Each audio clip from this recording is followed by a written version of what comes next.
Hello all, welcome to LTX classes. In this series, we are covering the Hindu analysis, very important articles covered in the Hindu, right? So today's articles are C.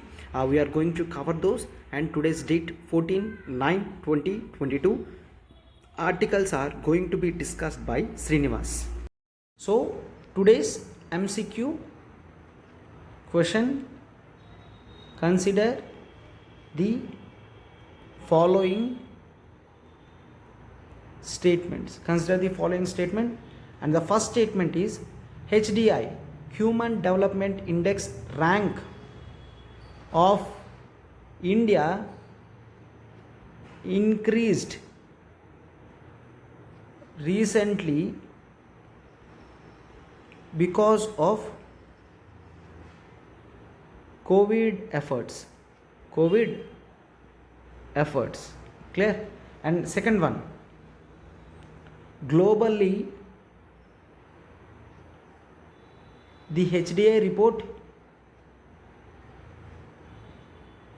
is published by United Nations Development Program, that is UNDP, and here I am going with the options, that is only one, only two, both, and D, none. Clear? This is yesterday's MCQ that we have covered. Consider the following statements. HDI rank of India increased recently because of COVID efforts. See, here it is saying that HDI rank increased. No, HDI rank has reduced, and we have explained it also, right? Yes. And then globally the HDI report is published by UNDP. Yes, this is absolutely right, and this is wrong. So answer is B, only 2 is the answer. Clear? So every day we are coming with one question so that you would get advantage of doing the things, right? So if you want to practice more in this way, you can take our course of current affairs. Clear? Yes. Now see this article, an improved bill but still contentious. Here this article is very important from the perspectives of GS3, that is economy. Sir, you are saying that this is an improved bill.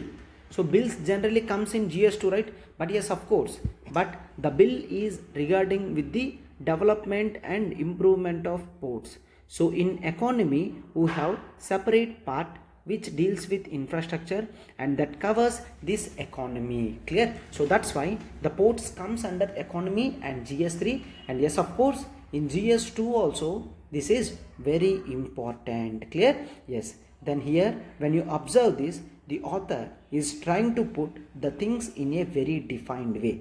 He says that Indian ports are under the control as of now, have the legislations of Indian Ports Act 1908. Indian Ports Act 1908.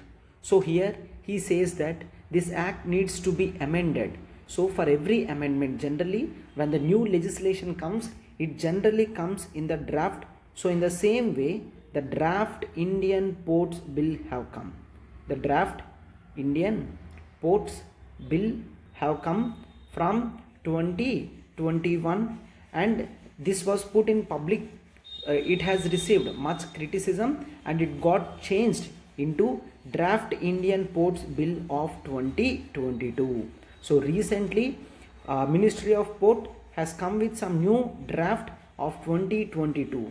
So here author is trying to say that yes, the bill of 2022 is an improved version from 2021, but still there are many contentious. So here he says, and his meaning of contention means there exists some problem. So the whole article deals about the 2021 amendment bill or Indian Ports Bill draft 1 and 2022 bill also. So we have to get this thing in very clear. So first one, you should know that ports are generally divided into two. One is nothing but major ports, and second one is of non-major or minor ports. First one is major and second one is non-major or minor ports. Both are ports only. But you have to see, major ports are under the control of central government, but minor ports generally in the hands of state governments. But when you observe, minor ports are in Schedule 7 of Indian Constitution. Under Schedule 7, these are in concurrent list. Clear? So what are concurrent lists? A concurrent list is something where the legislative powers are with both central government and state government, but the overriding power is with the central government. So ports need overall changes in the act. So that's why Government of India has come with a new ports bill to go with the latest upgradations and techniques. Clear? So here the main intention of ports bill is to have commanding legislation in the hands of central government. Are you getting? So this article is very important and the author clearly explained the importance and everything. Clear? So here he is referring to something that is called major ports. In India there are 12 major ports. 12 major ports. You might think, sir, there are actually 13 major ports. But see, when you observe this, 12 major ports. These 12 major ports are very important ports, and 13th major port is still under construction. It is not yet completed. So author have taken, as of now there are only 12 major ports and number of minor ports is 212. Clear? 212 minor ports. So these minor ports are generally of small fishing harbors and only a few of them generally caters the needs of international shipping. Clear? So major ports are in the list of union list and minor ports are in the concurrent list. Clear? So this is main thing that you have to learn about something before draft Indian ports bill and its rules. Clear? So here we have generally come with how ports have divided and number of ports and everything. Clear? So first of all you should go for the major ports in India, their locations, and after that we can go for the bill. So if you check this, the number of major ports in India, it ranked somewhere around C. These are Kandla Port, Mumbai Port, JNPT Port, Mormugao Port, Mangalore Port, Cochin Port, Tuticorin Port, Chennai Port, Visakhapatnam, Paradeep and Calcutta. Kandla is in Gujarat, Mumbai JNPT is in Maharashtra, Mormugao is in Goa, Mangalore is in Karnataka, Cochin is in Kerala, Tuticorin is in Tamil Nadu and Chennai is in Tamil Nadu, and there is other that is called Ennore Port. This Ennore Port is also in Tamil Nadu, Visakhapatnam in AP, Paradeep from Odisha, Calcutta from West Bengal. So these are various major ports that are existing in India. Getting? So these are the 12 major ports in India, and 13th one is Vadhavan Port. Clear? 13th one is Vadhavan Port, that is also in Maharashtra and still it is in the phase of construction. This might be completed by the time of 2025. Clear? So as of now there are 12 major ports and all the things after these major ports will be looked after by central government only, as major ports are in the list of union. Clear? Yes. So he says there are many problems in 2021 draft bills, mainly regarding the author is speaking about something that is called MSDC. What is this MSDC? It is Maritime State Development Council. This was constituted in 1997 as a executive body. Clear? This has come through executive resolution. So as of now it does not have any statutory status but has only executive status only. Clear? The main important thing is that it uses to act as an apex advisory body. Clear? Apex advisory body, and this body consists of Union Central Minister of Ports and representatives from the state government. Clear? Those are like directors or something, some persons, important maritime in charges from the states used to participate in this. This MSDC uses to serve as a apex advisory body for the coordinated development of major and non-major ports. But if you observe, so this is body successfully implementing in the last 25 years. In the last 25 years, it generally went for meeting about 18 times only. So, and even Ministry of Shipping providing secretarial service for MSDC meeting. Clear? So, 2021 draft bill wants to give the statutory status, to the MSDC. Clear? But here the author is not accepting. Why? Because there might be some controversial provisions. Clear? By giving the wide ranging powers and functions to MSDC, and they want to make it as a permanent body with its own staff, office, accounts and audit. Clear? So a body like MSDP is necessary only, but the nature and the quantum of its work does not call for either statutory status or a permanent status. Here author is referring for the same with Niti Aayog. It is India's advisory body, it is India's planning body, but still it does not have any statutory status. If important organizations like Niti Aayog does not have status, then for what this MSDC should be given the statutory status is the words of author. He says that maritime states suspect the real aim of statutory permanent status of MSDC is to curtail the powers to develop and manage the non-major port. It is less about efficient allocation of resources and more about control by the center. Clear? So the 2021 draft bill contained several provisions that were a replay of the socialist era central planning and inspector Raj. Why? Because it sought to empower the MSDC to formulate the national plan and to be notified in the official gazette for the development of major and non-major ports. Clear? It requires the monitoring and development of non-major ports. Still now all these are under the control of states, but right now they have to report to MSDC, which does not have proper central proper state representation. Clear? And they have to focus on the integrated development with major and minor ports. Are you getting? So this MSDC will come with a national plan, and the national plan will have all these things. Clear?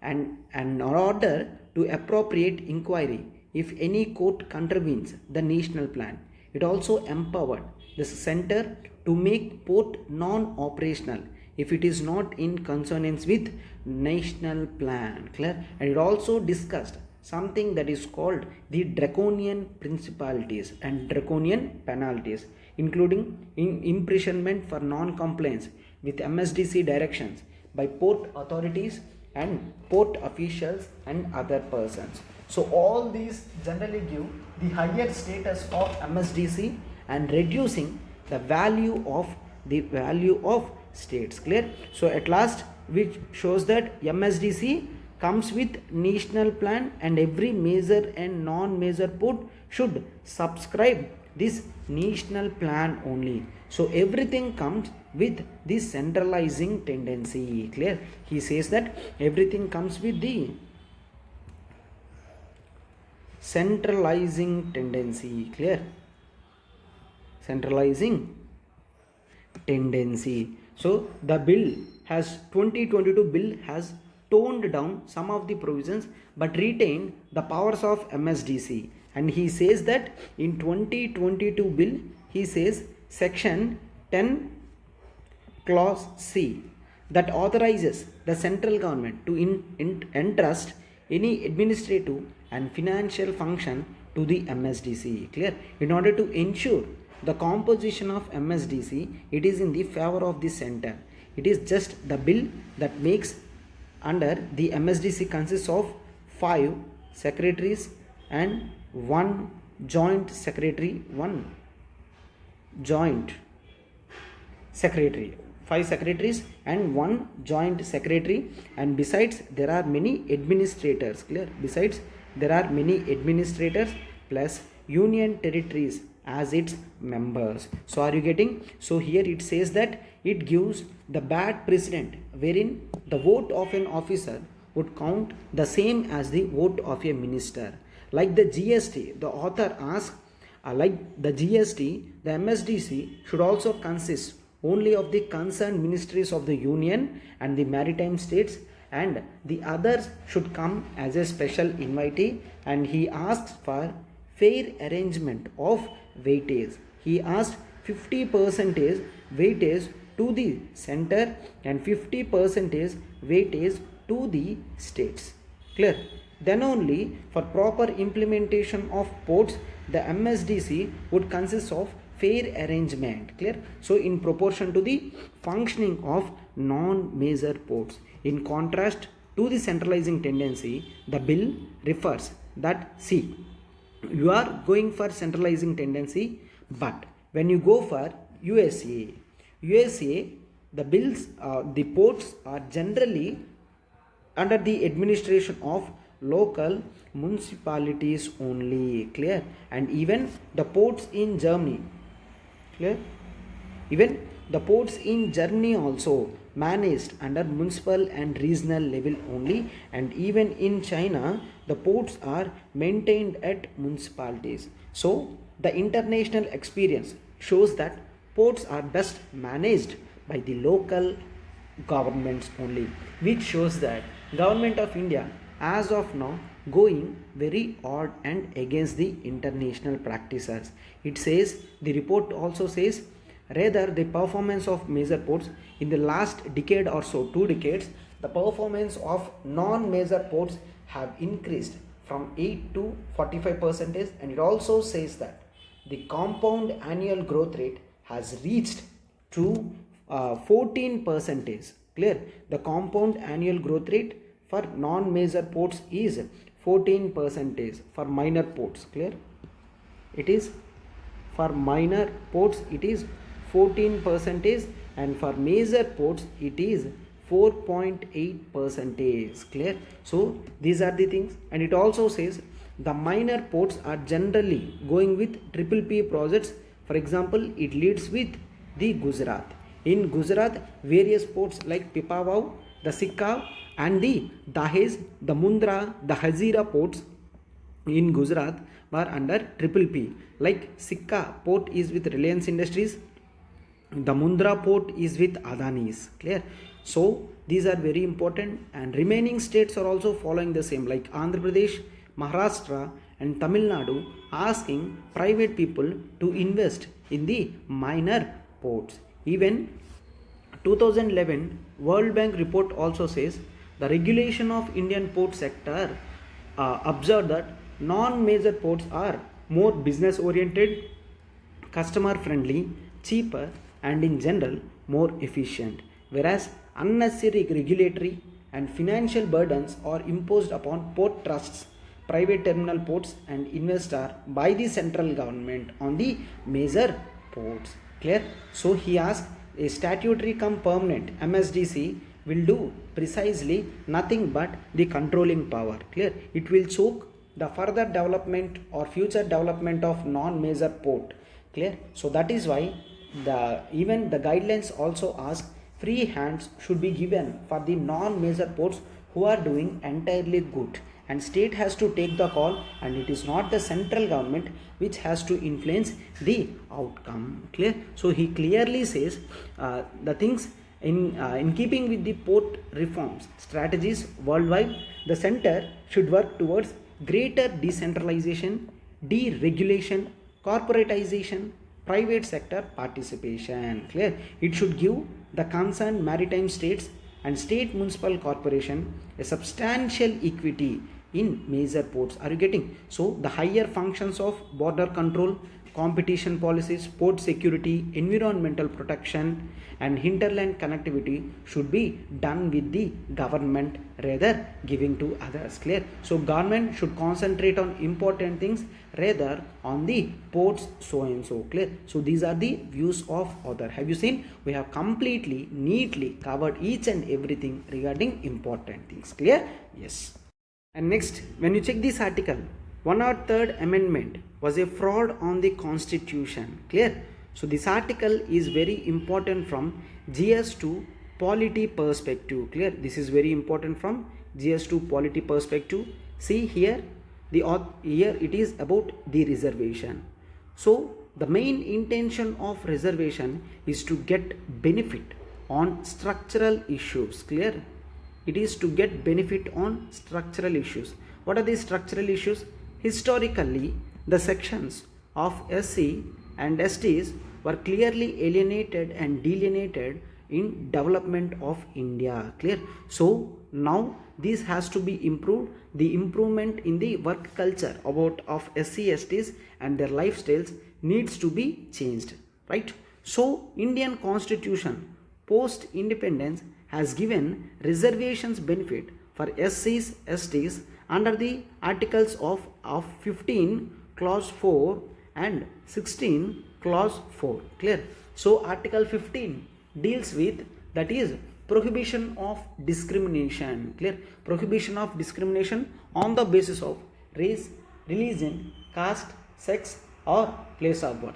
So reservations for SC STs are given not in the basis of caste but on the basis of their social and economical and educational backwardness. Clear? So this is why the reason has come, that is article 15.4 and 16.4. And next, it generally says that yes, of course OBC reservation is there, and OBC reservation is in under article 5, article 16.5. Clear? So articles 15.5 and 16.5 also covers the OBC reservations, and Government of India want to give the same reservation benefits to economically weaker section of OC. Clear? Economically weaker section of OC. So Government of India brought 103rd constitutional amendment. Clear? Constitution of India has brought 103rd Constitutional Amendment Act, and this 103rd Constitutional Amendment Act provides the central government the power to give reservations up to 10%. As of now, we have some reservation parts which speaks about regarding SC we have given 15%, and regarding STs we have given 7.5%, and regarding OBCs we have given 27%, making it as 49.5% reservation. Clear? So with this 10% addition, the reservation limits are also crossing the 50%. Are you getting? So this article is very important. Why? Supreme Court right now clearly says, on the basis of economy, economy, reservation should not be given. Why? Because it says reservation is not a poverty alleviation program, which means it is not the program which removes poverty from the status of society. It generally helps to reduce the inequalities, and it is not the way to become financially well off. Supreme Court clearly says, if you are giving on the basis of economy, it is called the moral hazard. Clear? It says it is a moral hazard. It goes against the moral values. How it goes? It says that, see, if you are taking on the basis of economy, one could become the economical or financial mismanagement. One have done the financial mismanagement of funds, and he have become economically weaker section. So are you willing to increase this person again to the backstage by providing reservation? Right? So this is the question. So how can you come with the economical reservation? Clear? How can you come with economical reservation? These economical reservations are literally fraud on the constitution. Are you getting? So Supreme Court is going the clear analysis of all these things, and it has not come with the final thing. It simply says, see, there might be one person who indulged in gambling, but he lost all his assets and everything, and right now he was filled with EWS criteria quota. Right now, are you willing definitely to give reservation benefits to this person? Is it fair on you? So these are the words of the government. So it says that yes, don't worry, continuously we are going to listen about the 103rd constitutional amendment. Then you might get one doubt, that is, sir, what if tomorrow Supreme Court is going to cancel the 103rd constitutional amendment act, that is EWS quota? So all the persons who got elected till now are going to lose their jobs? Of course not. Why? Because see, it generally stops taking people after the judgment, but it does not affect to the people who already joined the service of taking that reservation benefit. Clear? Yes, it does not do anything to the people who generally have come. This 103rd constitutional amendment has come in 2019, and this is 2022 last, right? 2022. So if it comes before 2022 ending, from 2023 onwards, it is not going to apply the EWS reservation further anymore. Clear? So this is an important article, and we shall keep a checking on that. You don't worry. As and then Supreme Court comes with these judgments, we are going to discuss this one. Clear? Yes. And next, see, it is Rohatgi set to become Attorney General of India again. Clear? So if you take this, it has come the Mukul Rohatgi. Then, and it has come about Attorney General. The article is very important from GS to polity perspective. GS to polity perspective. Here they speak on regarding what? Clear? When you observe these things, it clearly says that Attorney General of India was mentioned under Article 76 of Indian Constitution. Clear? Article 76 of Indian Constitution deals with Attorney General of India. Clear? So he holds the constitutional position. Then you can get who will appoint. So the appointment of Attorney General is done by the President of India. Then you might ask, sir, what is his tenure? His tenure is decided by the President of India. Sir, then what about his salary? His salary is decided by the President of India. Sir, then at least removal procedure. His removal procedure is not mentioned in the Constitution. It is decided by the President. President can remove as and when he requires. Clear? Are you getting? So what is this? Constitution, except appointment and removal, it does not give anything like tenure or salary, and it has left to the wishes of President of India. So you might get one doubt, that is, sir, is President is going to decide each and everything? No. Actually, he is advised by a council of ministers, and he is obliged to take their decisions. Clear? So council of ministers will tell one name, and President will profess the same, and he appoints the same individual as the Attorney General of India. When you take Attorney General of India, it is generally considered as he is the highest law officer of India. Highest law officer. Clear?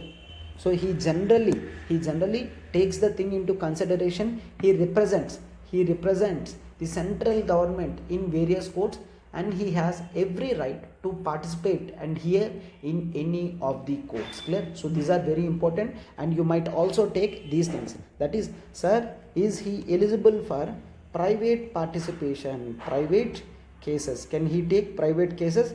Yes, of course he can take private cases also. Clear? But every time when central government is coming, he cannot take opposite cases. He has to take only the government stand only. Clear? Yes. So these are important things. And Attorney General also holds the other immunity powers. and everything under Article 88 of Indian Constitution. So this has provided the equal status with the ministers, clear, which means that Attorney General of India can go and participate in the meetings of Lok Sabha and Rajya Sabha. Whenever he decides, he can discuss and he can participate, but just remember, he does not hold any power of voting in any of the houses. He generally have power of attending to any house sessions, but he does not hold any power of voting, clear. So that is why Attorney General of India, as he is having the constitutional position under Article 6 of Indian Constitution, generally it gives the high power. Generally, is there any qualification? Yes, it speaks that one who is eligible to become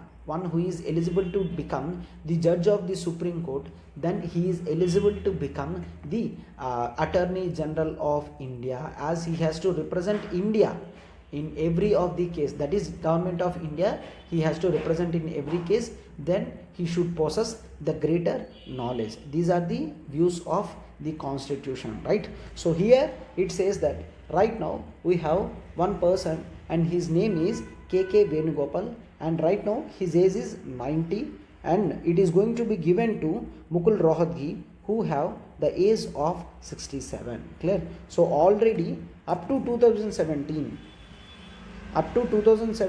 it is Mukul Rohatgi who used to take the position of Attorney General, and after 2017 to 2022 it is KK Venugopal who has taken that position, and now after this it is Mukul Rohatgi who is going to come again to this great position, clear. So these are very important, and you can also see he also holds greater immunities, clear. Yes, in the same way Attorney General, we have something that is called Advocate General at the state level under the Article 165 of Indian Constitution, clear. I think we have clearly covered about Attorney General and important things in the Constitution, right? Check this article, that is the outline of an essential global pandemic treaty, clear. So it is global pandemic treaty. You can simply observe this, the global pandemic treaty. The article is very important from related to the health. So health related aspects are covered in GS2 social justice. In GS2 we have something that is called social justice. All the health related subjective things would be covered in that part, right? So here the author is asking that India and the world have faced two types of pandemics till now. The first one being the effects of COVID, and the second right now what we are facing with the monkeypox, clear. What is that? It is monkeypox. Related to COVID, you can observe the things we have learned during the phase of COVID-19, clear. So the COVID-19 have left the world, that world never seen in the last 100 years, clear. The earth and the world never seen such a thing happened in the last 100 years, and it estimated that literally 18 million people, more than 1 crore 80 lakh literally people, from the official resources it says more than 18 million people died because of COVID in the world, clear. So these are estimates, right estimates or official estimates, but there are very more unestimated numbers. There can be more than this, right? So this is a very huge scale, and the world says this carries the more number of deaths. Even such number of deaths did not happen during the Second World War also, clear. So even in the Second World War also, these many number of deaths that earth never seen, but this is the phase that India is observing, clear. So and over, this has created not only the health impact in the society. If you observe that COVID has created only the health impact in the society, the health, it is very wrong. The society has provided not only the health impact but also the socio-economic impact, clear. Socio-economic impact. So what is this socio-economic impact? Various reports says more than 120 million people, 120 million people have been pushed towards the poverty. Clear? More than 120 million people have been pushed to extreme poverty, and the world is observing not only the people moving into poverty. If people are moving into poverty situation, then their demand will reduce. If their demand reduces, then the world might see the recession. So what is the recession? Recession means downfall in the economic levels. When world could see the recession, when the demand in the economy will reduces. Why? Because the purchasing power of the individual consumer will reduce. Why will the purchasing power of the consumer will reduce?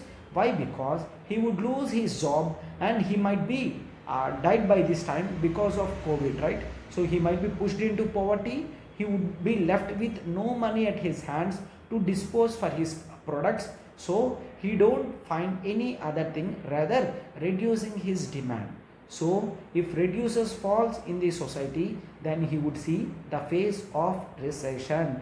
So there are many global thinkers which says that there might be chances of recession in the society, and it also says that no single government, it was proved, no single government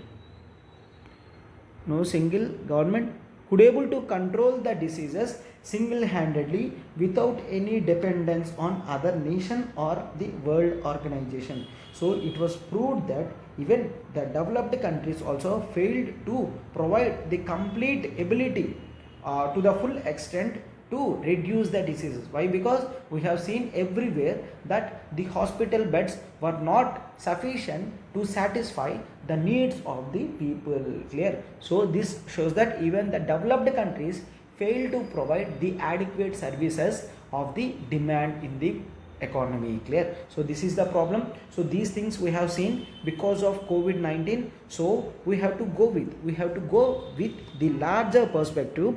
This quote is very important. Clear? The quote itself says that nobody is safe. Clear? Nobody is safe until everybody is safe. So what does this mean? This means that, see, unless everyone is safe, you should not think that I am safe. Why? Because, see, you might be a developed country, you might be thinking that I have full resources or full health infrastructure so that I can satisfy the needs of the people. But all these are the things, or all these are the assumptions before COVID-19.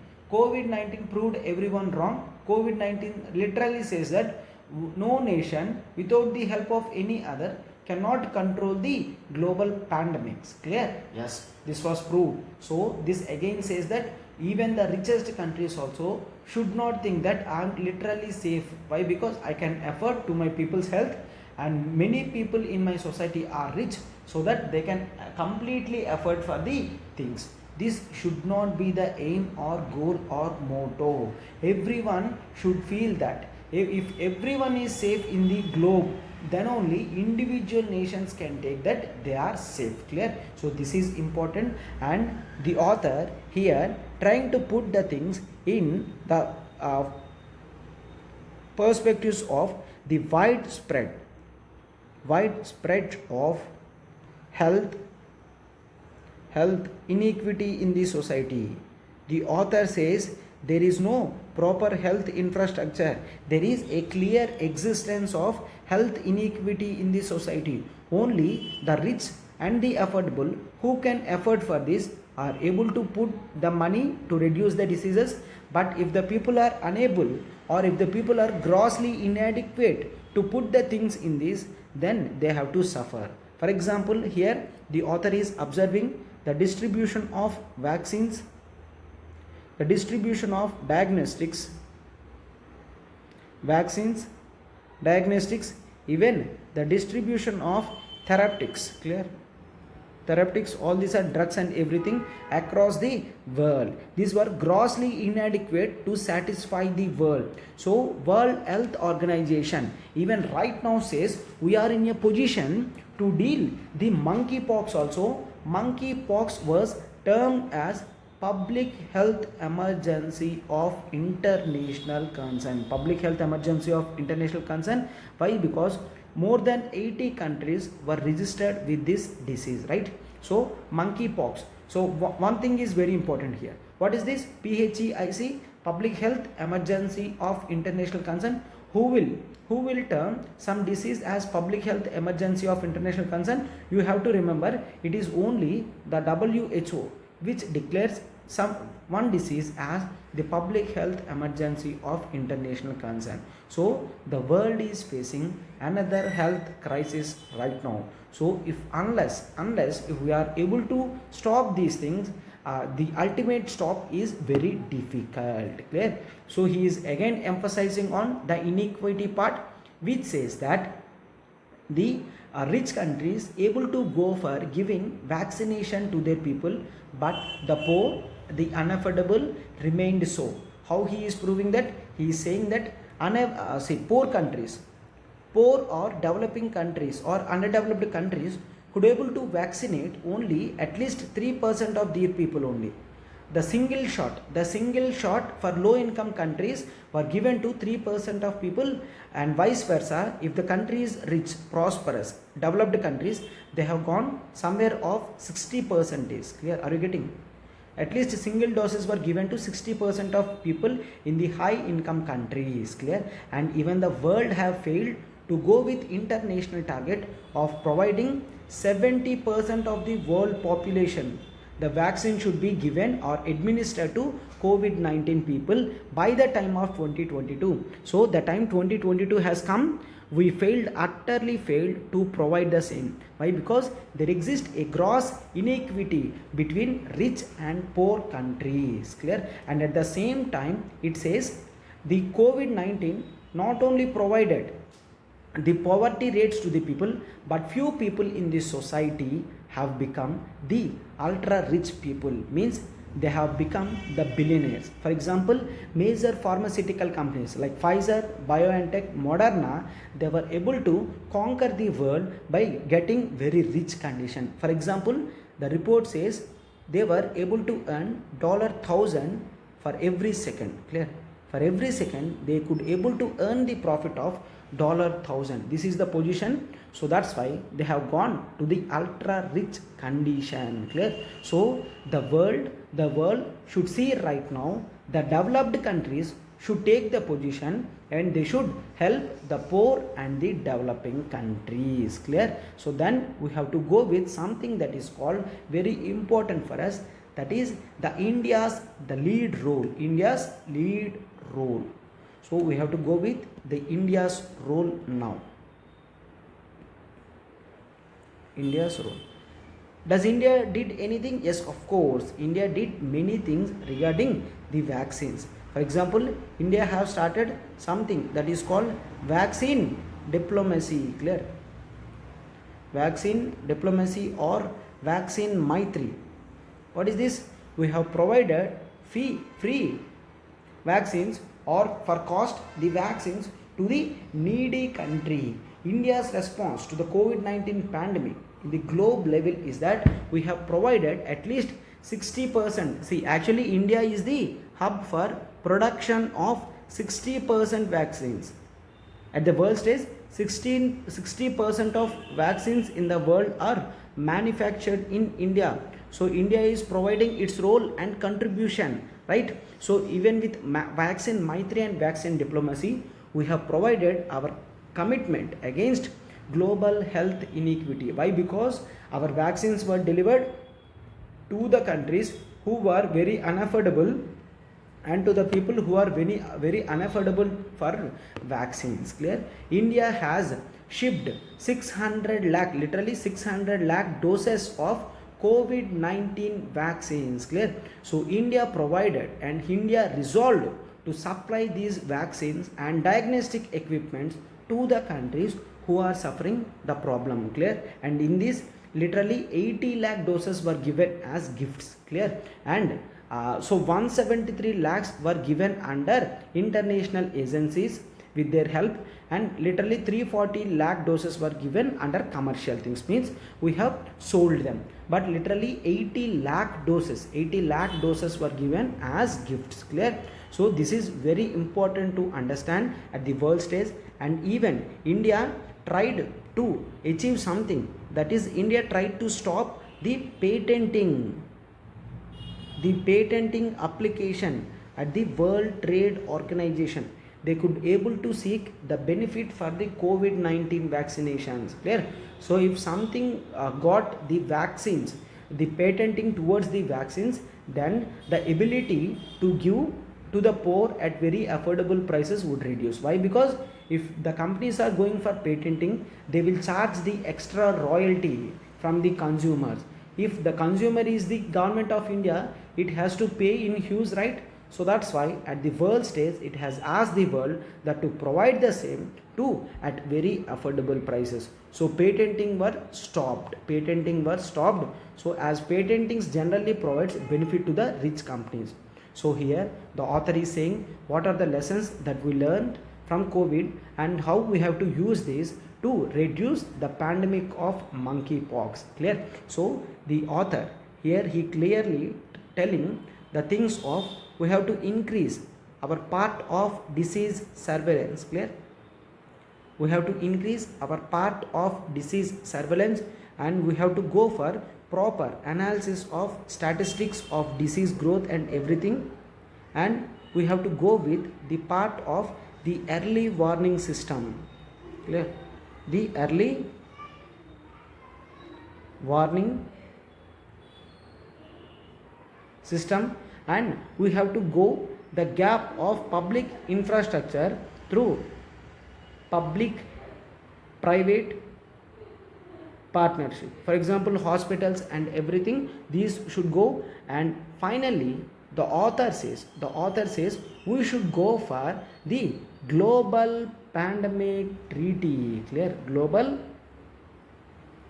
pandemic treaty.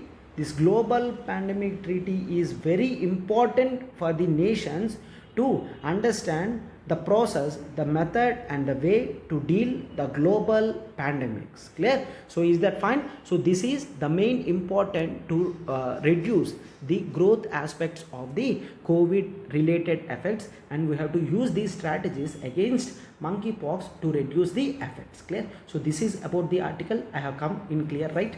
And at last we are going to provide the mains based question so that you can answer it. Fine? Yes. So we are going for our next article. So check today's questions, that is consider the following statements. Port is in concurrent list and minor ports only are allowed to go for triple P projects. So options are only one, only two, both and none. So I encourage everyone to look after this question carefully and just remember what I have explained in the article, and you can go simply answering this one, clear? Yes. Today's mains question is Attorney General of India holds very significant power. Explain. This is for 150 words and 10 marks. I encourage everyone to participate in this and try to write this answer. See, today if you want to go with this, if you want to daily practice such questions in the class, and you are absolutely welcome to our new course, that is the ultimate current affairs course for UPSC, clear. So this would act as one-stop solution for your current affairs preparation. When I say whole current affairs preparation, it includes both prelims plus mains. This is the product of LTX classes, where we are going to cover the both prelims and mains perspectives in the class. So we are going to discuss the MCQs curated one from the Hindu, Indian Express, PIB, Down to Earth and Live Meet for the prelims. Means we are going to frame the MCQs questions on behalf of you. We are not going to copy from any of the source, so you can check the legitimacy of our classes, clear. So and we are going to cover Yojana and Kurukshetra, which are important for mains perspective, and we have also started the monthly compilation PDFs, and we will give the weekly quizzes for you. You can participate on it, and you can go for monthly grand test, and you can also go for revision series before the prelims. Clear? So we are offering all these things for the price of 10,000? No. For inaugural offer, we are providing it at the price of 5,000.